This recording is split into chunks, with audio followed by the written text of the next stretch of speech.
Próximo al palacio, el juego de pelota propone el misterio cósmico de sus exactas proporciones, ilustradas aquí por otra presencia. Es la imagen de la luna que aparece en su plenitud y en ascenso, como lo demuestran la circularidad de su rostro y las plumas que tras él se dirigen a lo alto. Sobre su cuerpo se afirma la regularidad de un cuadrángulo que viene a ser como la proyección vertical de la simetría del juego de pelota mismo.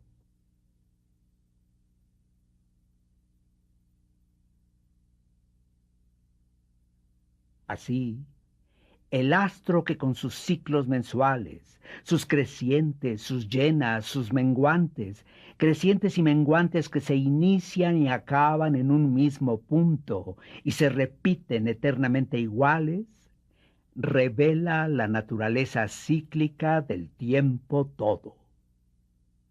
Así pues, ese astro con sus condiciones esenciales explica el sentido del lugar al cual su imagen vino a ser destinada.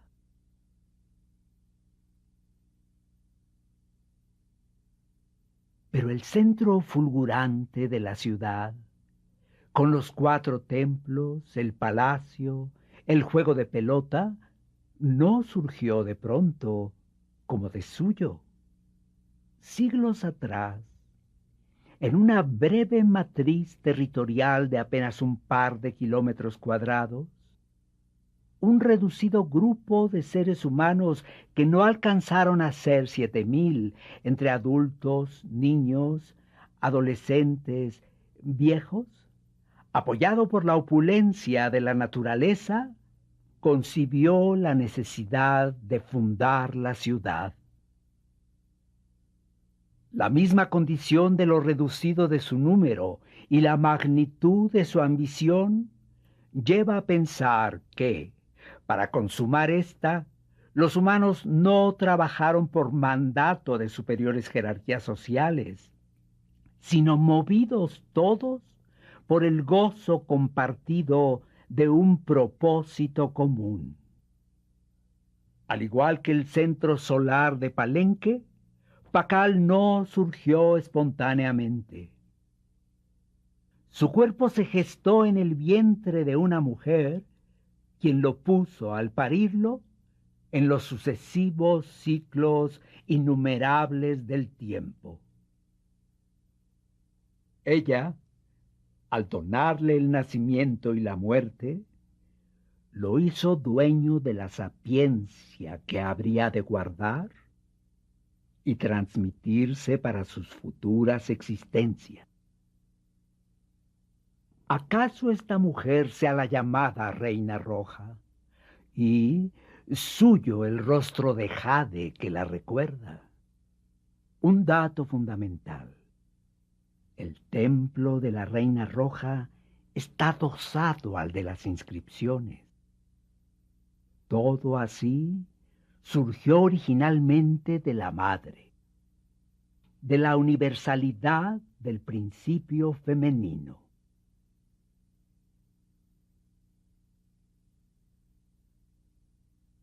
En el temor de morir definitivamente, en el acoso de su presencia continua, en el evidente curso temporal que va destruyéndolo todo, tiene principio y fuente la angustia existencial de los seres humanos.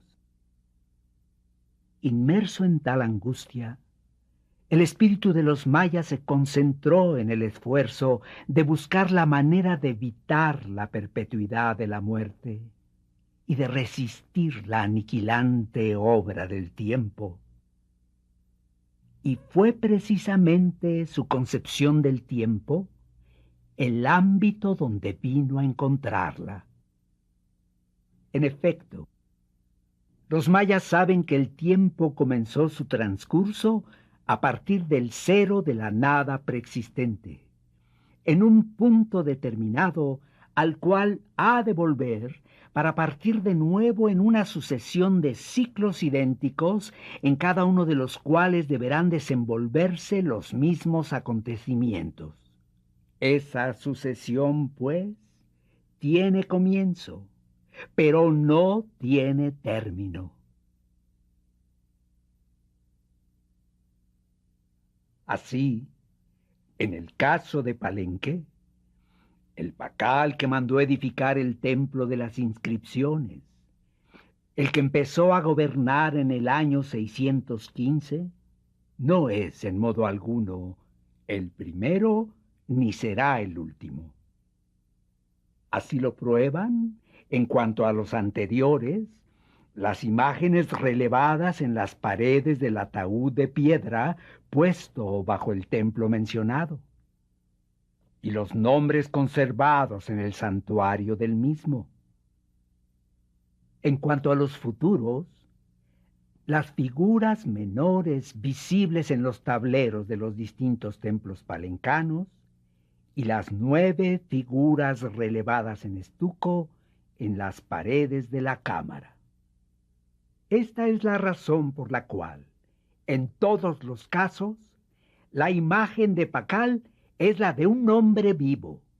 Lo fue en ciclos pasados, lo ha de ser en ciclos futuros, lo es, por tanto, en el ciclo presente. La muerte existe, pero es pasajera. En cambio, la vida es permanentemente renovada y presente. Pero Pacal no es un hombre solo. Como titular del señorío, ha de resistir el paso del tiempo no individualmente, sino como símbolo de una colectividad. De allí surge el impulso colectivo de establecer la ciudad. Se dice acerca de la religión de los mayas, de su concepción de múltiples divinidades, de su concepción horizontal y vertical del mundo.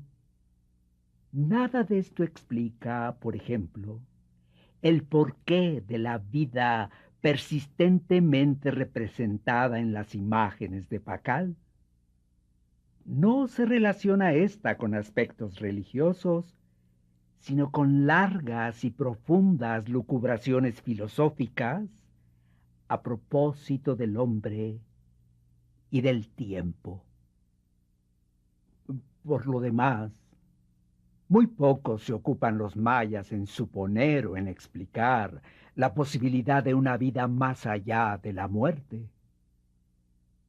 En lo que se afirma acerca del culto de los mayas a sus antepasados, esta no parece ser otra cosa, en realidad, que su recurso a la memoria de su propia experiencia en ciclos anteriores.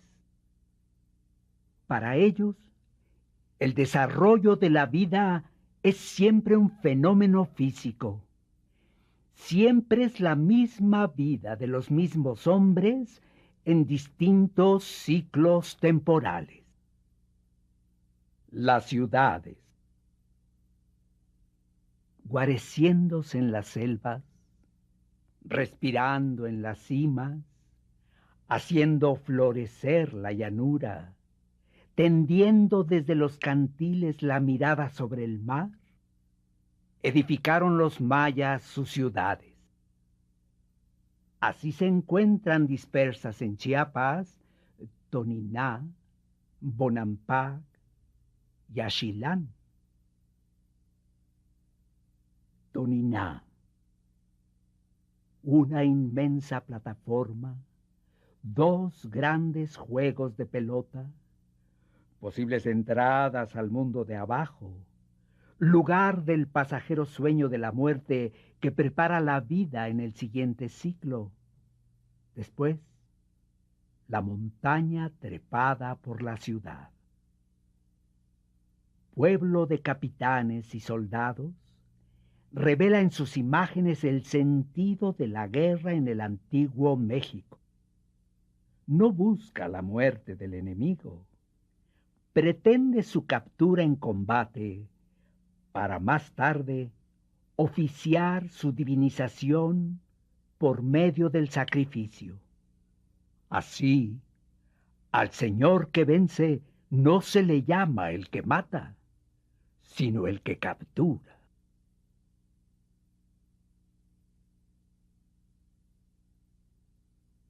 Y aquí está la ciudad, signo del cambio incesante. Edificios alzados encima de cimientos de edificios demolidos, catástrofes, destrucciones rituales, espesos muros que disminuyen la dimensión de las estancias, muros delgados que parecen agrandarla. Cada vez más arriba, templos, palacios, terrazas.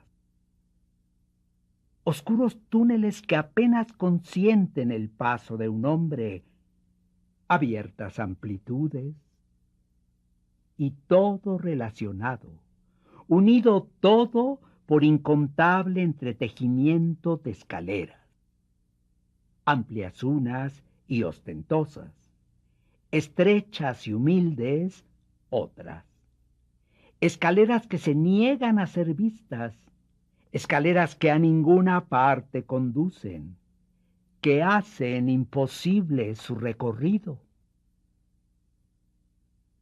Y mirada en su conjunto, la ciudad semeja entera una portentosa criatura viva, una bestia infinitamente poderosa que trepa por sí misma hasta construirse en su cima un órgano capaz de mirar muy lejos hacia los cuatro rumbos del mundo.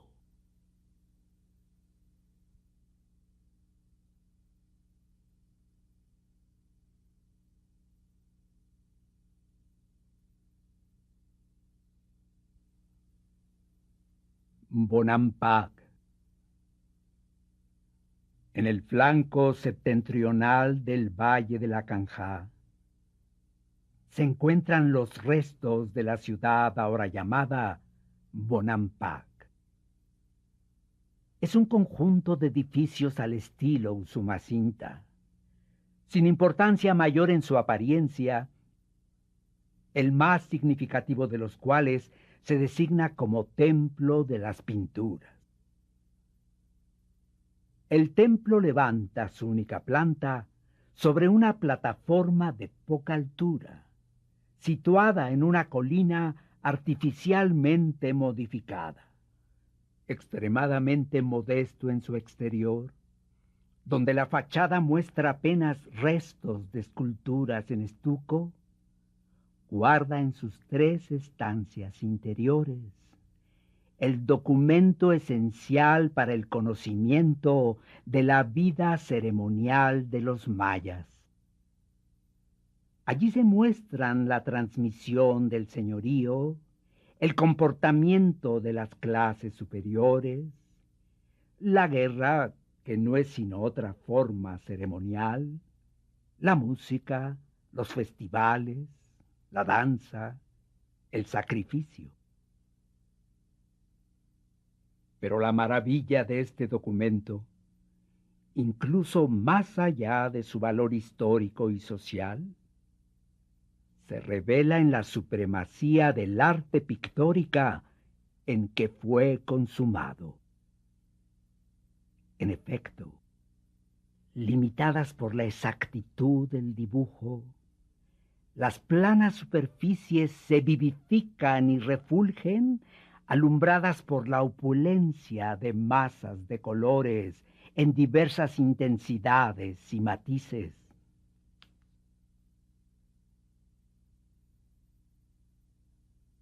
El rojo, el amarillo, el azul, el verde se alían o se contraponen en infinidad de variantes, descubriendo la plenitud de sus poderes de iluminación, resaltantes por la presencia perspicaz del blanco y el negro. Graves realidades místicas aparecen. El hombre que surge del bostezo de ingentes fauces Ofidia, entre serpientes, el rostro símbolo del poder supremo, la cósmica flor con su centro y sus 4 pétalos, grupos de escritura glífica, bandas celestiales, y entre ellas reales apariciones de una muchedumbre humana. Conocido el valor plástico de su figura, el ser humano se muestra en multiplicación de posiciones, brazos, piernas, cabezas. Desnudo o vestido con ostentación, enriquecidos por la profusión de joyas en las orejas, el pecho, las piernas, los brazos, con el cabello visible o velado por tocados que llegan a ser inmensos, merced al supremo desplegar de plumajes, simples vestiduras de tela, complejos mantos de pieles de felinos, sencillez y riqueza de sandalias, y todas estas aparentes contradicciones, conciliadas en la armonía de sus formas y sus colores, componiendo una unidad entera y deslumbrante, reveladora de inexploradas cumbres espirituales. Y el total, ejecutado con perfección tanta, que casi íntegro ha soportado el paso de los siglos y la vacilante intervención de los arqueólogos.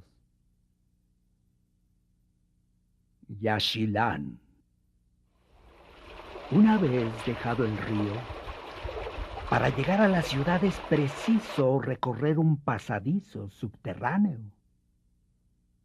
El recorrido se cumple entre la opresión de crueles tinieblas que, al promover el miedo, hacen despertar la conciencia de la debilidad humana.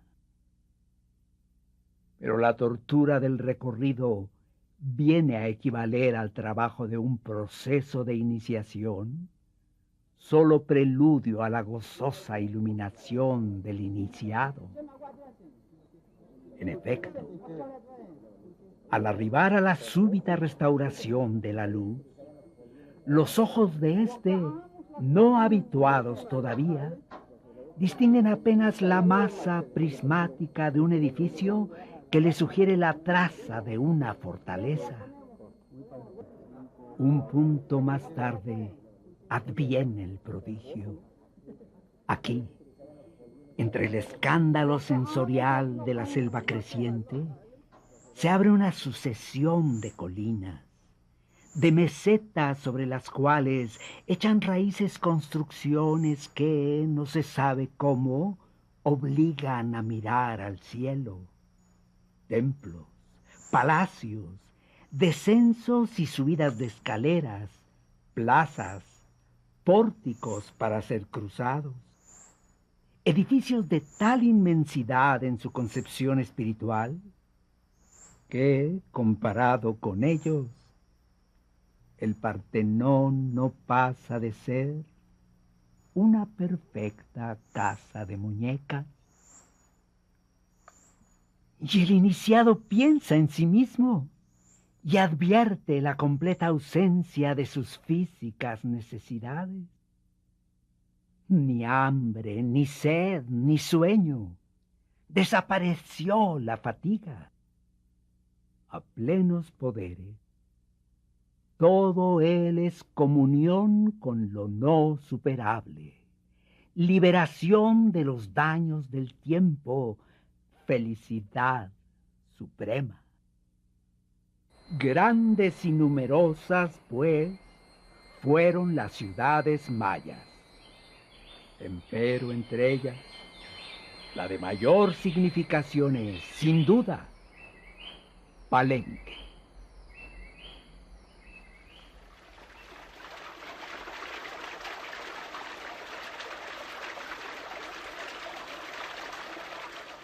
Son, pues, las profundidades de la meditación acerca del tiempo, de la reflexión acerca de su transcurso y sus efectos, lo que integra, según se afirma universalmente, el carácter definidor del pensamiento maya.